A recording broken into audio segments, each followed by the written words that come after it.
wax walba oo aad qabanayso si maskaxaysan u qabo. laba nin oo tuuga ah ayaa u dhacay guri qasri ah waxaana ay baareen dhammaan qasrigii. ugu dambeyntiina waxa ay heleen qasnad ay lacag ka buuxdo. labada tuug mid ka mid ah ayaa qabiir ahaa waxaana uu furay qasnadii isagoo aan jabin. lacagtii ayuuna ka soo bixiyay. miis meesha yaallay ayuu inta dul fariistay ayuu tuugii yaraa ee barbartooyda ahaa ku yiri, turubka boorsadeeda garabkeeda ku jira inoo soo bixi, waan dheelaynaaye.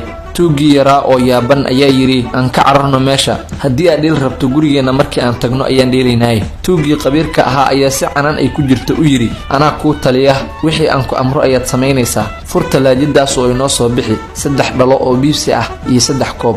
wiilkii yaraa isaga oo yaaban isna leh odayga waa uu waashay ayuu soo bixiyay turubkii waxaana ay bilaabeen inay dheelaan cabaana sharaabkii. tuugii qabiirka ahaa ayaa kii yaraa ku yiri, TV-ga daar oo codkiisa dheere. sidii ayuuna sameeyay isagoo xaqiiqsaday in la qaban doono. ninkii qasriga lahaa ayaa soo kacay waxaana uu dareemay in guriga lala joogo. horay ayuuna bastoolad u soo qaatay. tuugii ayuu madaxa uga qabtay kuna yiri, tuugayahay maxaad ka dhex qabanaysaan gurigayga? ogaada haddii midkiin isdhaqaajiyo waan idin dilayaa.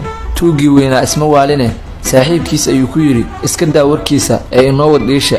ninkii booliska ayuu wacay waana ay yimaadeen booliskii. waxa uu ku yiri, labadan tuug gurigayga ayay u soo dhaceen waana tan agtooda taal, lacagtii ay iga xaday. tuugii weynaa ayaa soo booday, ninkani waa beenlow taliye, waxa uu inoogu yeeray si aan ula dheelno turub. waan ka guulaysanay. markii uu qasaaray ayuu la soo baxay bastoolad kadibna nagu yiri, laba kala doorta, inaad ii celisaan lacagtaydii iyo inaan booliska waco kuna dhaho waa tuugo. sargaalkii booliska ahaa ayaa eegay meesha, mase 3 dhalo ayaa taal, TV-guna waa dheeraysan yahay, nimankuna tuugaba uma eka, turub ayay iska ciyaarayaan. sargaalkii intuu ninkii guriga lahaa eegay ayuu ku yiri, gurigaada ayaad qamaar ku dhex dheelaysaa, markaad qasaartana annagana soo wicee. iska jir, haddaad falkaasoo kale ku laabato xabsiga ayaad iska dhex arkee.